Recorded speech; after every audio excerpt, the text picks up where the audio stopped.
She reported me to teacher. Because I didn't invite her to my wedding. Yeah. You heard that right. A coworker I barely knew tried to turn my personal life into a workplace issue. And what happened next? Let's just say, she humiliated herself more than I ever could have. If you've ever dealt with someone who thinks the world revolves around them, hit that like button. And if you believe people deserve to face the consequences of their petty behavior, make sure to subscribe. This revenge story, oh, it's delicious. I'm a pretty low-drama kind of person. I like keeping work professional, friendly, and just simple. I talk to people at the coffee machine, crack a few jokes during meetings, and that's about it. I don't mix my personal life too deeply with the office. Boundaries, you know? There's a woman I work with. Let's call her Karen. We're not close. Never had lunch together, never hung out after hours. Just casual, hey, how was your weekend type conversations. Office small talk. Nothing more. Then I got engaged.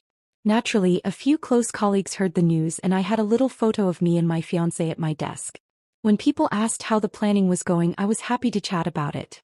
Nothing over the top. One afternoon, Karen walks over and says, "So, when's the big day?" I smiled and told her the date. Then she hit me with a curveball. "Am I invited?" I laughed, genuinely thinking she was joking. So I said, "Oh no, it's really small. Just close friends and family." The second those words left my mouth, her expression changed. Her smile vanished. She stared at me dead serious. Then she just said, "Huh," and walked away. I figured, oh, the awkward moment. Maybe she misread things. Not my problem. But oh, I had no idea what was coming next. 3 days later I get an email. HR wants to meet. Subject, workplace conduct. My stomach dropped. I couldn't think of anything I'd done wrong. No arguments. No complaints. I was always on time, met deadlines, polite to everyone. I walk in nervous and the HR rep looks confused too. Then she starts reading the complaint. Karen had filed an official HR report against me for creating a hostile and exclusive work environment. Her reasoning? That I excluded her by not inviting her to my personal wedding. Let that sink in. She tried to get me in trouble for not inviting her to my own wedding, something that had absolutely nothing to do with work. I sat there stunned. I had to explain that this wasn't a company party. It was a private event that I was paying for with a limited guest list of close friends and family. Nothing to do with work. Zero. The HR rep blinked and said something like, "Yeah, we figured. But we had to follow protocol."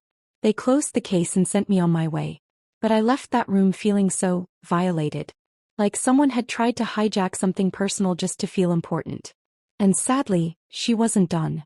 After the HR meeting, Karen went full-on passive-aggressive. She'd shoot me dirty looks in the hallway. Make snide remarks whenever I was nearby.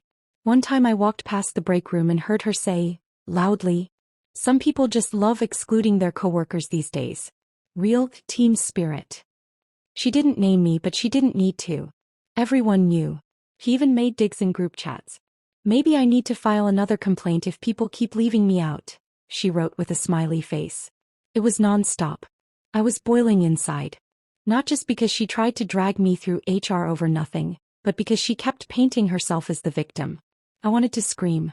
But I didn't. Instead, I decided to handle it another way. I didn't want revenge through yelling. I wanted karma. Justice. Exposure.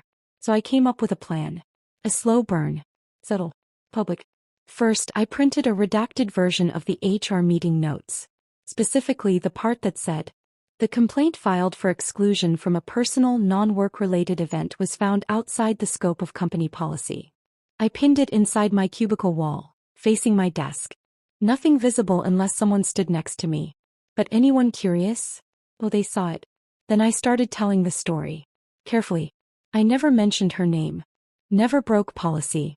But I shared the absurdity of it.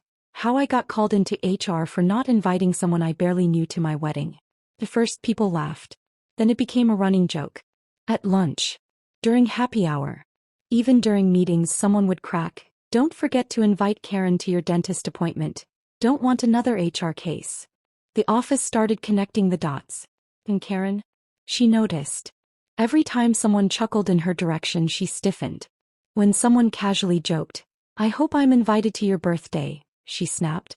Well, maybe not everyone likes to be left out.